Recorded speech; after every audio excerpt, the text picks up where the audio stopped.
LeBron James all the way in. And here comes Simmons the other way, 3-on-2. Simmons eludes the defender and lays it in with that. Certainly the length altered that shot. Out of the equipment, steps and punches. Play right there. Porzingis from Jennings, throw down and a foul. Irving, splits the defense with the dribble.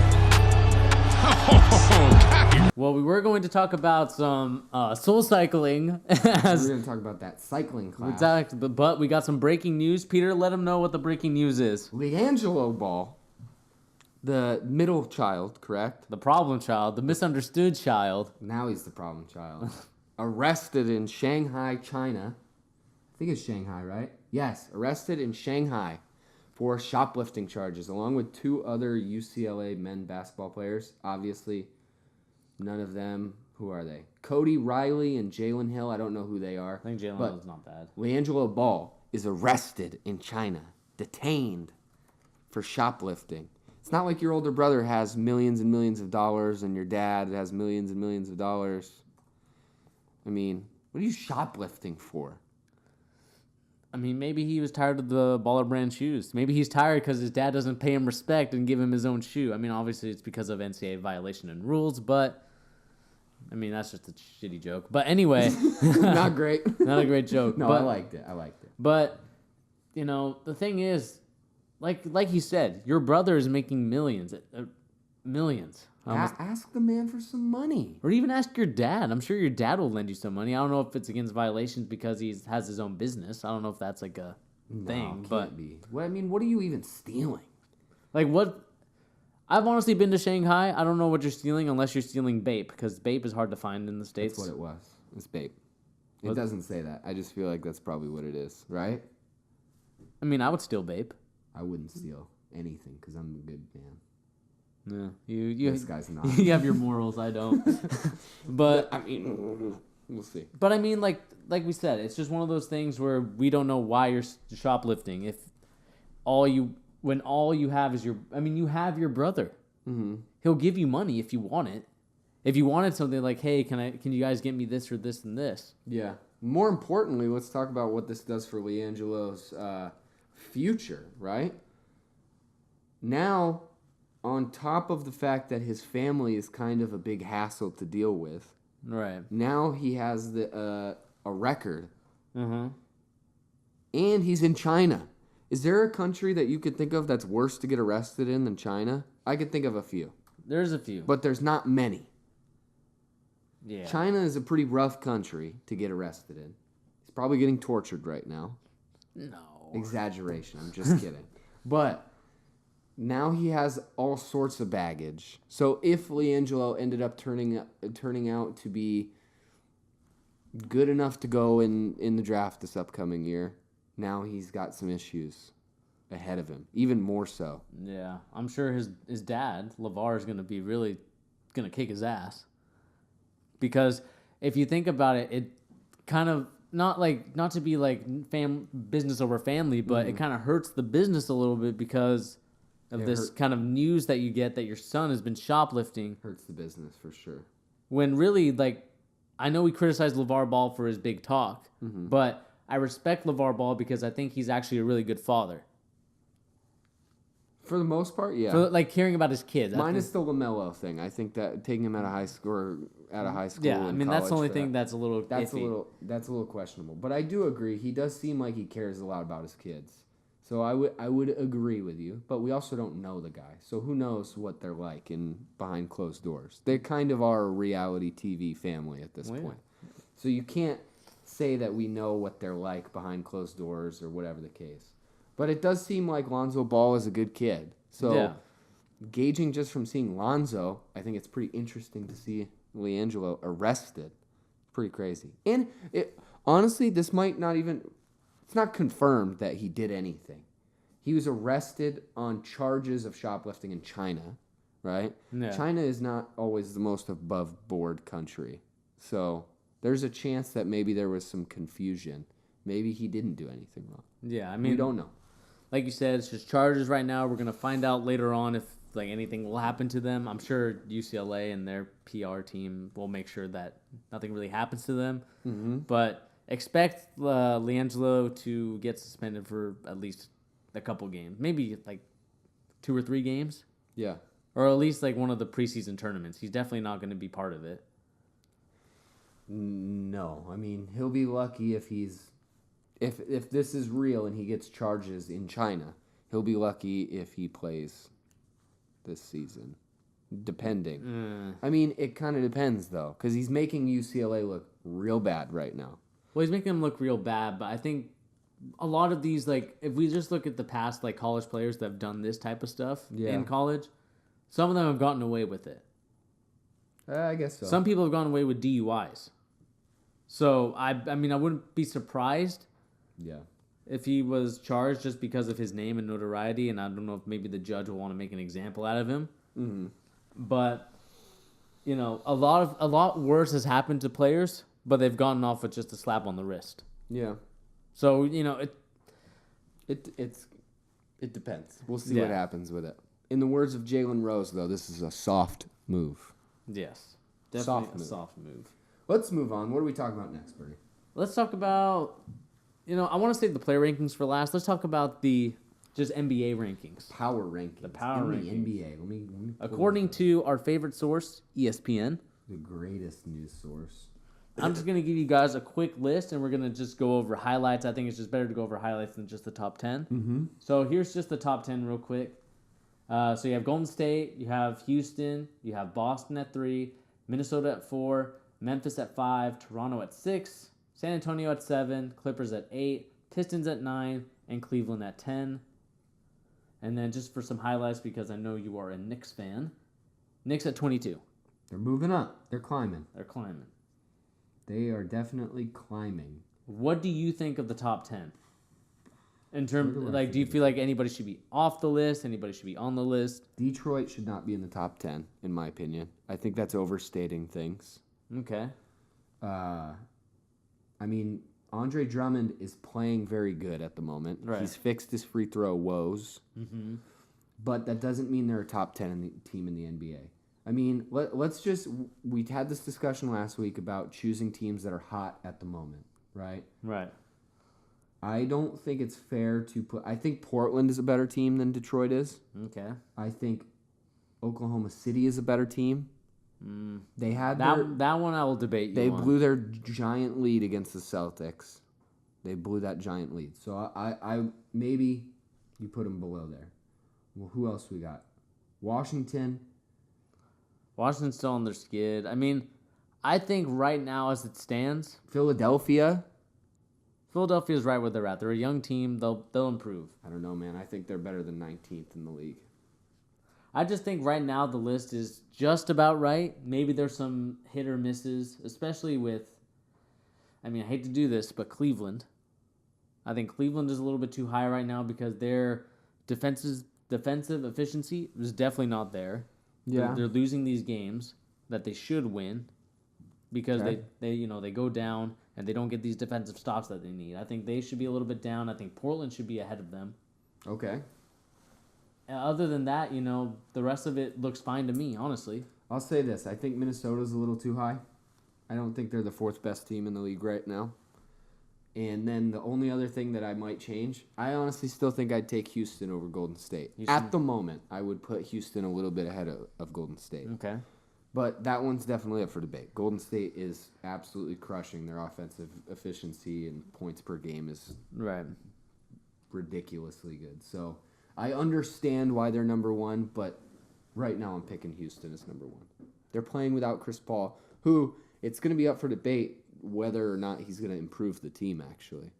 Yeah, I mean, I think we talked about actually on our first Charge episode and how I said that Chris Paul is going to have a very difficult time adjusting to it because of the way that the ball is centered around James Harden. I think that's going to stay the course, obviously, because James Harden's having a phenomenal week, and he got Player of the Week for the Western Conference. He was responsible for 91 points in that game against Utah. Exactly. Ridiculous. 90 points he was responsible for. So, like we said, it's just one of those things that it makes no sense to me why Houston would have gotten Chris Paul unless they were for certain getting Carmelo. Mm-hmm. But even then, I think it just ruins James Harden's game I think the perfect way to build around James Harden is to just put shooters around him Yeah. and a big man like Clint Capella, which I think they've done okay at. There's some players that I would replace here and there, but Houston looks like they're going to be a good team, and I hope they at least give us a series against the Warriors if they do meet up in the conference finals. I'm gonna make my pick right now. Okay. I'm saying that Houston's gonna be in the finals this year. Houston in the finals. I'm picking Houston over Golden State. I Loathe. love what I'm seeing from James Harden. Okay. I mean, every year he gets better and better. But I like all of their role players. Clint Capella looks really good this year, keeps getting better. Mm-hmm. And I think it's not necessarily fair to gauge what Chris Paul is going to do yet. We haven't seen him really play too much. What did he get in that first game? Like 9 points. Or how many minutes did he play? Did he play the whole game? I think he played the whole game, yeah. All right, well, regardless. Chris Paul, let's just throw Chris Paul that we know and love, the Hall of Fame player that is Chris Paul, into this lineup. And let's say he meshes in just well enough to make the team better. They're definitely, if anything, on par with the Warriors, maybe a step below them. And I think their defense is a little bit better than the Warriors right now. Okay. So, I'm going to pick Houston. I mean, barring any major injury to somebody, we'll see what happens.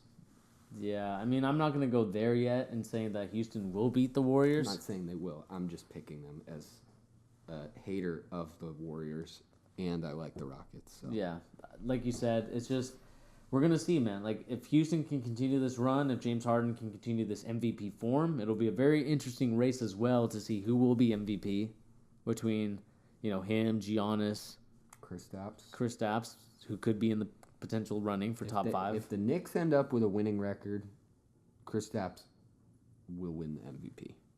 You putting that down on paper? I'll put that on wax. If the Knicks end with a winning record this year, which nobody thought was going to happen, Right. he will win the MVP. But that's a different discussion. What else are we talking about with the power rankings? Do we have anything else? I think. All right. Let me ask you a question. Which team do you think out of all these is going to make the biggest jump in the upcoming weeks up towards the top? These are the teams that I think will. Like, I don't know why I just said it like that, but Washington might be a team if they get back to their form. Mm-hmm. Again, I think they can make a big jump. I think if the Knicks continue to win, I think the Knicks can also make a big jump to at least top 15. They could. Oh, here, I did just look at the bottom of the list. The Atlanta Hawks are the last team on here. Mm-hmm. I think that's a little unfair. They don't need to be the last team. That's what I'll say. Mind you, they're playing a bad Cavaliers team at the moment, but I feel like they're better than the Mavericks or the Kings. Yeah, I mean, we'll have to wait and see. I'm still not kind of convinced on anything yet. I think Sacramento is one of those teams that I think can improve at some point if they want to. I mean, it all depends on how this team's built. I think they will get better. The Kings are another team just because I'm a De'Aaron Fox guy. I think they will get better.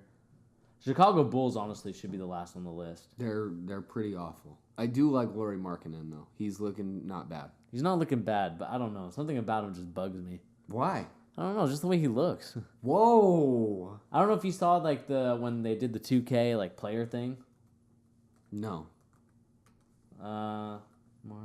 This is we have a revelation afoot on the charge. While he looks up this 2K thing, I'll say this too: the Spurs, as soon as they get Kawhi back, are going to be winning a lot of games consecutively.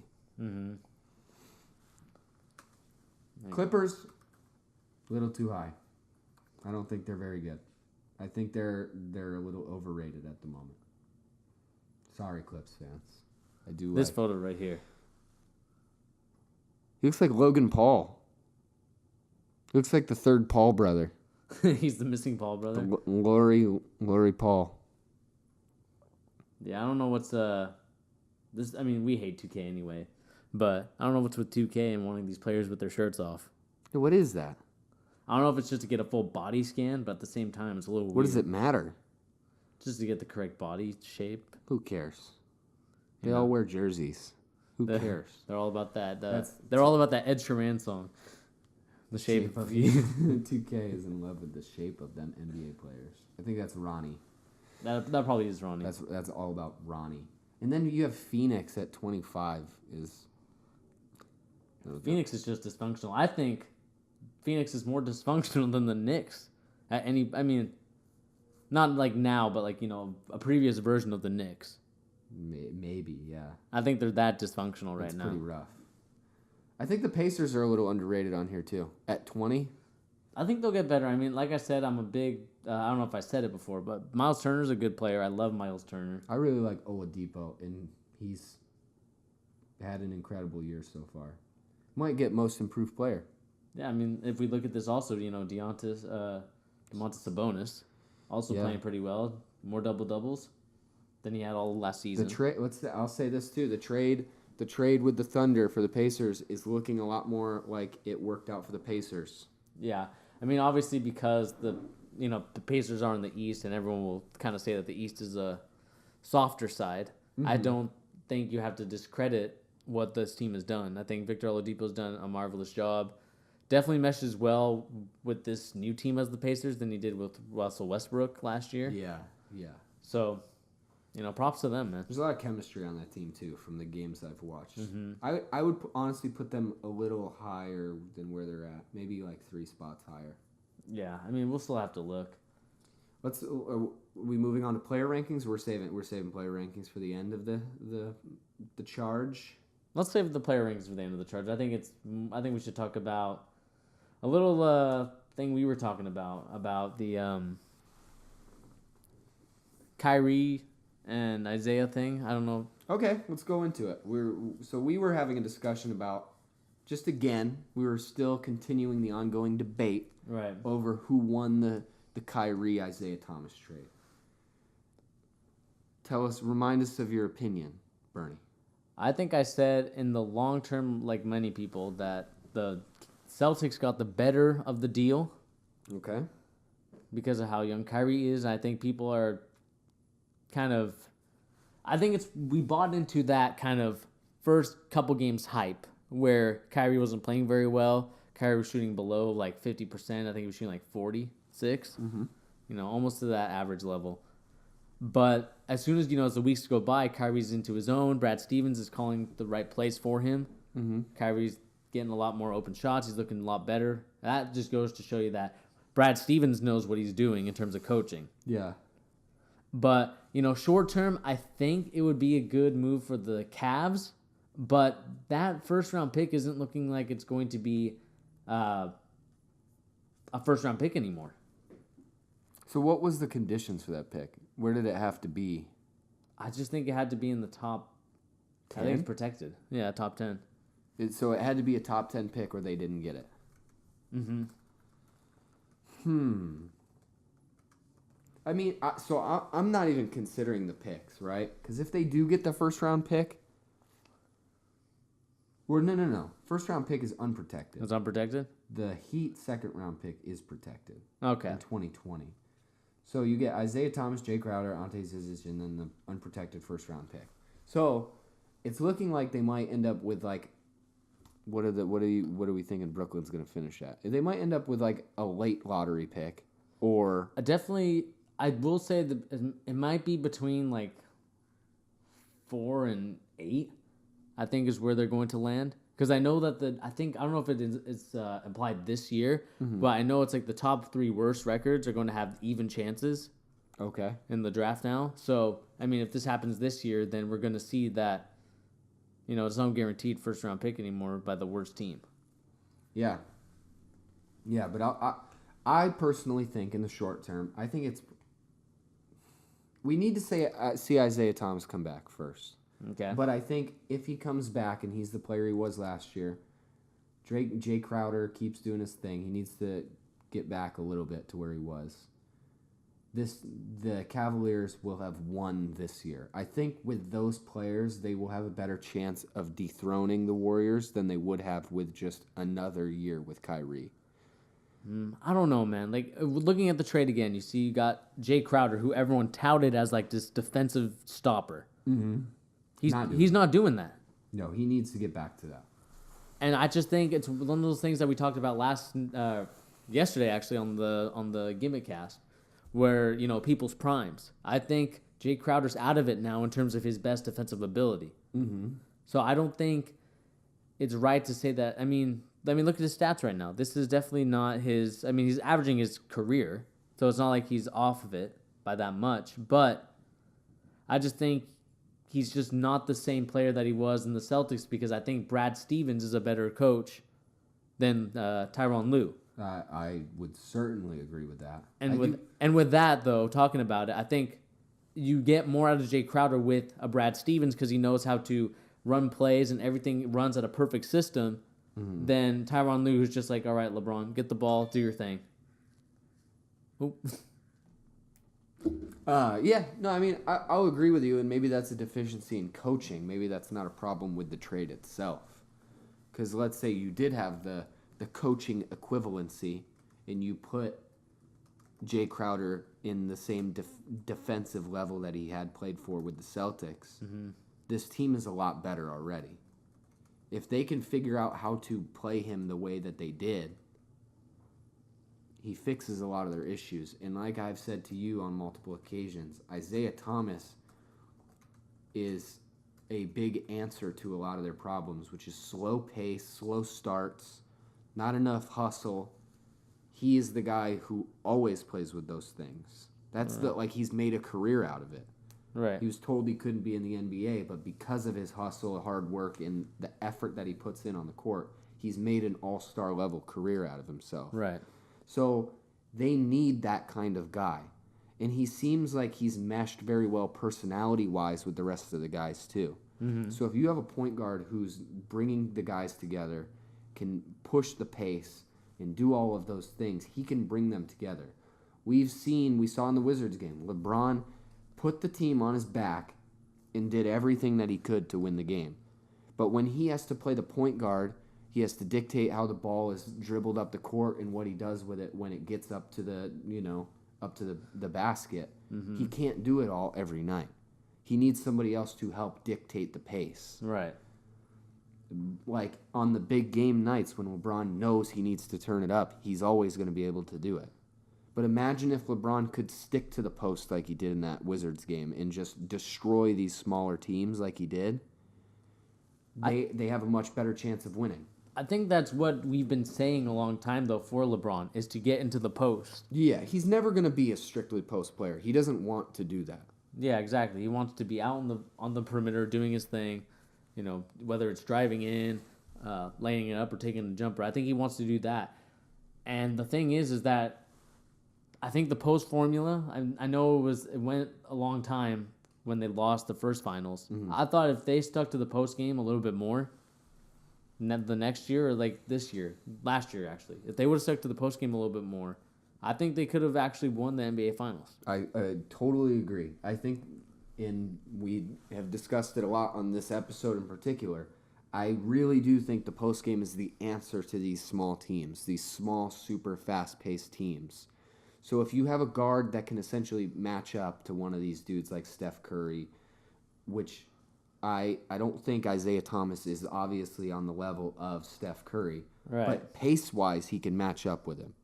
He can play decent defense, not the best, but he can play decent defense. Just as good as Kyrie. I think it's just about that. Yeah, so let them match up, and then let LeBron dominate in the paint. Let him do his thing. But it's all about what LeBron wants to do, because he is essentially Coach 2 for this team. He is Coach 1. Yeah, he's Tyronn is Coach. Tyronn is the assistant coach. Tyronn Lue, nicknamed Coach 2. Hey. Bars.